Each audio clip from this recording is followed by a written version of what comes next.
जवान जय किसान। मी उमेश ढेरे, बोडखा बुद्रुक, तालुका घनसंगी, जिल्हा जालना। आज व्हिडिओ काढायचं कारण एकच आहे की जी आपण सोयाबीन इनोवेज 108 ही सोयाबीन आपण 3 बॅग पेरल्या होत्या। तर याचा आपण आतापर्यंत व्हिडिओ काढला नाही, कारण आपल्याला सोयाबीन शेवटपर्यंत ही कशी येते हे आपल्याला दाखवायचं होतं। कारण आता शेवटची स्टेप ही काढणीला आलेली आहे आणि तुम्ही हे बघू शकता या सोयाबीनला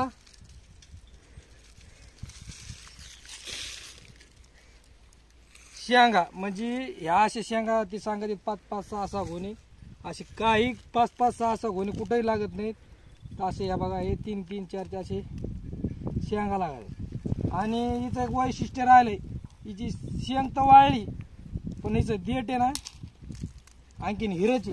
तर हे बघा तुम्ही आणखीन बघू शकता, हे इकडं संपूर्ण सोयाबीनचा पाला आणखीन हिराचे शेंगा तर वाळल्यात आणि ही काय लवकर येणारी जात नाही आणि हिची लवकर म्हणजे। आणि याच्या पलीकडे आपण हे बघू शकतो, आम्हाला जे बी कमी पड होतं त्याच्यामुळे आम्ही आता हे 8 तास पेरले होते। तर हे 8 तास ग्रीन गोल्डचे 3344, म्हणजे आपल्या कोणत्या कंपनीची जाहिरात करायची नाही, जे खरं ते शेतकऱ्यांना दाखवायचं आहे। तर ही सोयाबीन संगत पेरलेली, तर ही संपूर्ण हिचा पाला गाळल्यानंतर ही काढायला आली, म्हणजे हिची बुड ते शेंडा संपूर्ण वाळलेला आहे। आणि या सोयाबीनचं एक वैशिष्ट्य आहे की हिला जास्त पाऊस जमत नाही।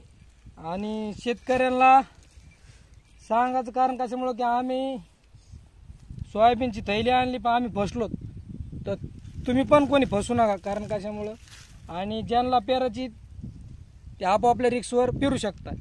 कारण ज्या आम्ही आज ज्या बॅग 3 पेरलेले आहेत तर ते आज आम्हाला एवढे व्यवस्थित वाटत नाहीत, आणि जे काही जाहिरातबाजी करत आहेत ते पैशासाठी करीत आहेत।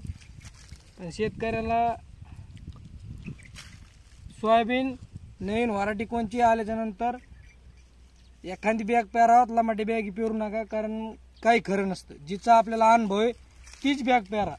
आणि जर तुम्हाला नवीन जर कोणती व्हरायटी पेरायची असेल तर एखादी बॅग पेरू शकता, पण लमाटी बॅग पेरू शकते 10-15 बॅग।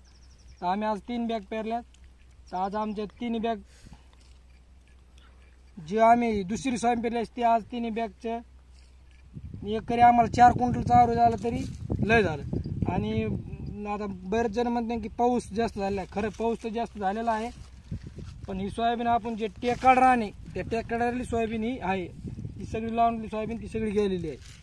तर ह्या सोयाबीनमध्ये इथं प्रत्यक्ष तुम्ही बघू शकता। आता ही सोयाबीनचं ही सोयाबीन आणि ह्या सोयाबीनमध्ये जमीन आसमानचा फरक आहे। तर काही जाहिरातीसाठी त्यांना पैसे भेटतात, सगळ्या गोष्टी आहेत। त्याच्यामुळं आता हे सीझन तर निघून गेलंय, त्याच्यामुळं आपण हे शेवटला काढालो। कारण कशामुळं की पुढच्या वर्षी जे शेतकरी पेरणार आहेत हिचा गाजावाजा इतका केला की 108 एकरी 15-16 क्विंटल काय होती हे असं काय दिसत नाही। कारण हे बघू शकता 15-16 क्विंटल व्हायला सोयाबीनला इतक्या। आता याच्या मला कोणतं बी झाड आता घेतलंय तरी तुम्हाला शेंगा काय याच्या असे शेंगा हे, आणि त्यात लयच पातळ झाड असलं असे शेंगा, म्हणजे इतकं शेतकऱ्यांची परिस्थिती अवघड आहे।